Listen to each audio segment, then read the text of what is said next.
လာကြသောကျောင်းဆရာကြီးနဲ့ဆရာဆရာမများကျောင်းသားကျောင်းသူများတငယ်ချင်းများအားလုံးကိုမင်္ဂလာပါလို့သမီးကဒီညကနေနှုတ်ခွန်းဆက်တာအပ်ပါရဲ့ရှင်။သမီးရဲ့နာမည်ကတော့မနစ်ဆန့်ဖြူပဲဖြစ်ပါရဲ့ရှင်။သမီးကတော့ကဘာကြီးကျမဖို့တို့အတူတူပူပါစို့ဆိုတဲ့ခေါင်းစဉ်လေးတဲ့ကတစ်ပင်တတော်တွေကကဘာကြီးအတွက်ဘလို့အရေးပါသလဲ။တစ်ပင်တတော်တွေကိုသမီးတို့ကဘလို့ထိန်းသိမ်းဆောက်ရှောက်တဲ့လဲဆိုတဲ့အကြောင်းလေးကိုနှိစက်ပြပြသွားမှာဖြစ်ပါရဲ့ရှင်။တစ်ပင်တွေကကဘာကြီးအတွက်ဘလောက်တောင်ရေးပါသလဲဆိုရင်သမီးတို့လူတွေမှာအသက်ရှူဖို့အဆုတ်ကမရှိမဖြစ်လိုအပ်တယ်လို့ပဲကဘာကြီးတာယာလှပပြီးဆင်းရဲစပီးဖို့လေတစ်ပင်တွေကမရှိမဖြစ်လိုအပ်တဲ့အခန်းကဏ္ဍတစ်ခုအဖြစ်ပါဝင်ပါရဲ့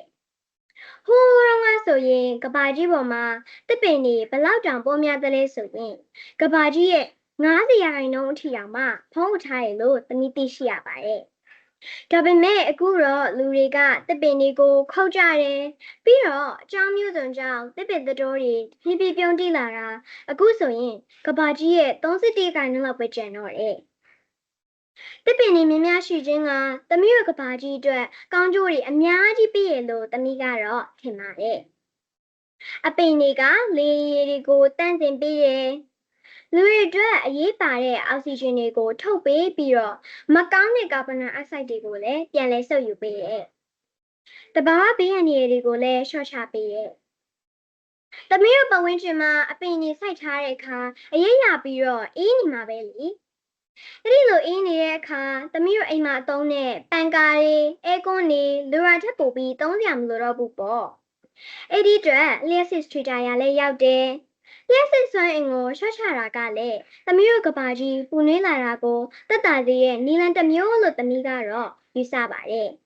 ။ကဘာကြီးပူနွေးလာရင်ရေကြီးမယ်ရေပြိုမယ်ငလျင်တွေလုံမယ်အဲ့ဒီလိုပဲတဘာဝဘေးအန္တရာယ်မျိုးစုံနဲ့သမီးတို့ကရင်ဆိုင်ကြုံတွေ့ရလိမ့်မယ်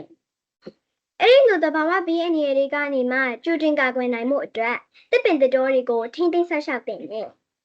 တစ်ပင်သပင်ဖြစ်ဖို့နှစ်တည်အကြာကြီးလိုအပ်တယ်။ဒါပေမဲ့တစ်ပင်တွေခုတ်ဖို့ကတော့မိနစ်ပိုင်းလေးပဲကြာတယ်။အဲ့ဒီအတွက်သမီးတို့တွေကတစ်ပင်သတော်တွေကိုထိန်းသိမ်းဆောက်ရှောက်ရင်းကဘာကြီးကိုရေရှည်တည်တတ်အောင်အတူတူပူးပေါင်းဆောင်ရွက်တဲ့နယ်လို့သမီးကတော့ယုံကြည်ပါတယ်။ကျေးဇူးများတင်ပါတယ်ရှင်။